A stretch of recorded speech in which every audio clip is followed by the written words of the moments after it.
Shalom saudara-saudara yang kasih dalam Tuhan. Shalom. Saat ini kita akan membahas tentang makna di balik perjamuan kudus. Sebelumnya mari kita satu dalam doa. Bapa kami yang di surga, kami syukur Tuhan, Engkau sungguh baik bagi kami. Kami mengucap syukur Tuhan, Engkau selalu memberikan Roh Kudus-Mu setiap pagi Tuhan, urapan yang baru, urapan berkat kehidupan, berkat ujung umur panjang, berkat kesehatan, kesembuhan, berkat-berkat melimpah dari surga diberikan kepada kami. Kami sekarang Tuhan mau memberikan pewahyuan tentang penjamuan kudus. Tuhan, urapi hamba-Mu dalam menyampaikan isi hati-Mu dalam nama Tuhan Yesus. Amin. Shalom, kita akan buka Ibrani 9 ayat 14. Jadi ketika kita makan tubuh dan darah Kristus, kita akan memulai pembahasan di luar dari Yohanes 6. Jadi kita akan membahas satu firman Tuhan ini, Ibrani 9 ayat 14. Silakan. Ibrani 9 ayat 14.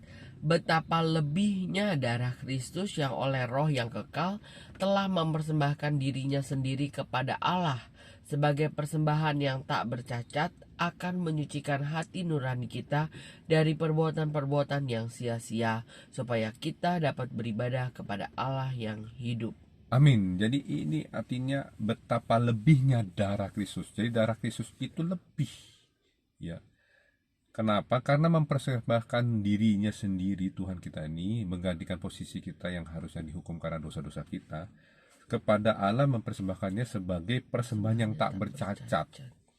Artinya apa? Tidak ada yang cacat, sempurna.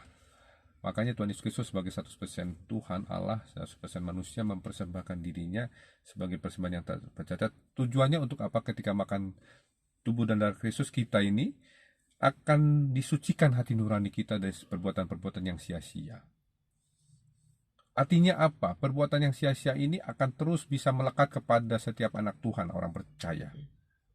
Perbuatan yang sia-sia ini bukan berarti perbuatan-perbuatan berdosa, tapi perbuatan-perbuatan yang membuang-buang waktu, disalah fokuskan, disalah tujuankan oleh dunia ini, atau daging, atau mungkin ada iblis yang berusaha untuk supaya kita tidak fokus kepada perbuatan-perbuatan untuk melakukan kehendak Tuhan.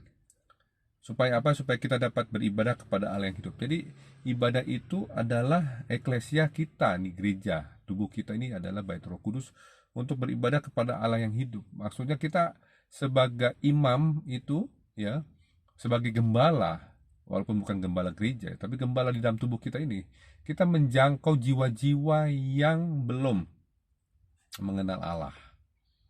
Ya, jadi persembahan yang tak bercacat ini artinya supaya kita juga mengalami persembahan yang tak bercacat. Maksudnya memperoleh kekudusan Allah. Jadi tubuh Kristus itu menggantikan tubuh kita yang bercacat karena dosa menjadi tidak bercacat karena persembahan yang tak bercacat kepada Allah. Tujuannya untuk menyucikan hati nurani kita. Jadi di Ibrani 9:14 ini, makan tubuh dan darah Kristus itu artinya hati nurani kita suci, kudus, dan dibersihkan dari segala perbuatan yang sia-sia. Artinya kalau kita lihat di Wahyu, ya, di Wahyu itu pakaian itu menggambarkan perbuatan-perbuatan. Ya, kalau kita berpakaian kain lanan putih yang bersih dan berkilau-kilauan di Wahyu 19 ayat 8, artinya kita menjadikan diri kita melakukan perbuatan-perbuatan sebagai mempelai Kristus, artinya menjadi serupa dengan Yesus Kristus. Amin, haleluya. Kita satu dalam doa. Bapa di surga, terima kasih Tuhan untuk firman-Mu Ibrani 9 ayat 14. Kami berdoa Tuhan, kami minta Roh Kudus menyanggupi kami Tuhan, supaya kami makan tubuh dan Kristus, supaya kami, hidup kami Tuhan, karena Engkau sudah mempersembahkan persembahan yang tak bercacat, diri-Mu sendiri Tuhan menggantikan posisi kami yang harusnya dihukum oleh karena dosa-dosa kami. Tetapi kami tidak dihukum, kami memperoleh hidup yang kekal. Terima kasih Tuhan. Kami mau Tuhan Yesus Kristus terus menyucikan hati nurani kami Tuhan dengan makan tubuh dan darah Kristus, dengan kuasa dari Kristus, supaya perbuatan kami tidak sia-sia di hadapan-Mu, tapi perbuatan kami memuliakan nama-Mu. Terima kasih Tuhan, pimpin kami Tuhan sepanjang hari ini dalam kekudusan Allah. Kami berdoa kuasa darah anak domba dari Kristus Tuhan membungkusi kami sempurna dimanapun kami berada. Ada kuasa dari Kristus dan kuasa roh jahat, roh maut, kuasa kematian, roh penyakit apapun tidak bisa menembus kuasa dari Kristus dalam tubuh jiwa kami. Dipatahkan kuasa dengan nomor dari Kristus Tuhan. Terima kasih Tuhan, dalam nama Tuhan Yesus Kristus kami berdoa, syukur, haleluya, amin. Terima kasih Tuhan Yesus Kristus memberkati. Shalom. Shalom.